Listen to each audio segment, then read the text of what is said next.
NCP আহ্বায়ক ও বিরোধী দলের চিফ হুইপ নাহিদ ইসলামের নেতৃত্বে একটি প্রতিনিধি দল জুলাই গণঅভ্যুত্থান স্মৃতি জাদুঘর পরিদর্শন করেছেন। সেখান থেকে সরাসরি যুক্ত হচ্ছেন সিনিয়র করেসপন্ডেন্ট ওবায়দুল্লাহ মামুন। মামুন, জুলাই যোদ্ধারা স্মৃতি জাদুঘর নিয়ে কি বলেছেন?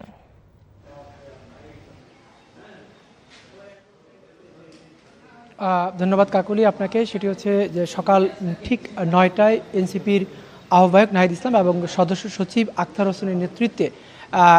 দলটির সিনিয়র নেতৃবৃন্দরা এই জুলাই গণঅভ্যুত্থান জাদুঘরে প্রবেশ করেছেন এবং এখনও পর্যন্ত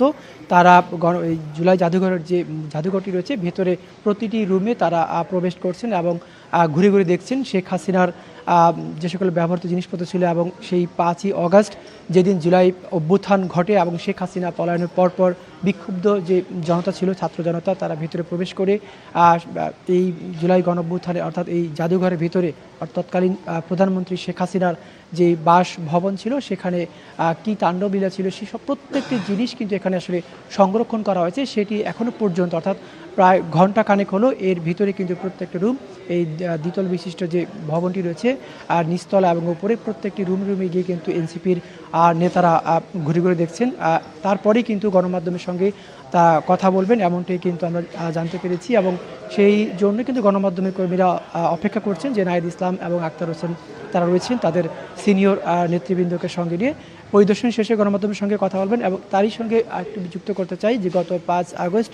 জুলাই গণঅভ্যুত্থানের যে 2 বছর, সেই 2 বছর উপলক্ষে এই জাদুঘরটি উদ্বোধন করা হয় প্রধানমন্ত্রী তারেক রহমান এবং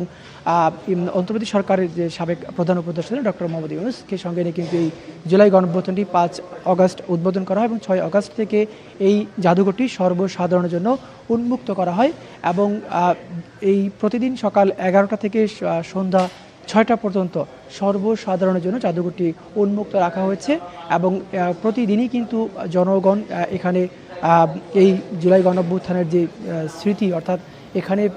শেখ হাসিনার অর্থাৎ ফ্যাসিস্ট শেখ হাসিনার তৎকালীন যে প্রধানমন্ত্রী তার যে বাসভবন এবং জুলাই গণঅভ্যুত্থানের দিন 5 আগস্ট যে এখানে ছাত্র জনতা প্রবেশ করার পরে যা কিছু হয়েছিল অর্থাৎ ভাঙচুর বা তাণ্ডব সমস্ত কিছু কিন্তু এখানে সংরক্ষণ করে রাখা হয়েছে এবং সেই প্রতিটি জিনিসই কিন্তু এক একটি ইতিহাস এবং তার বাসভবনের ভিতরে ঐতিহাসিক বেশ কিছু দলিলপত্র রয়েছে, ঐতিহাসিক বেশ কিছু কাগজপত্র আমরা দেখতে পেয়েছি। সেই সকল জিনিসগুলো কিন্তু সরকারের পক্ষ থেকে রাখা হয়েছে। এই ছিল আমার কাছ থেকে সবশেষ।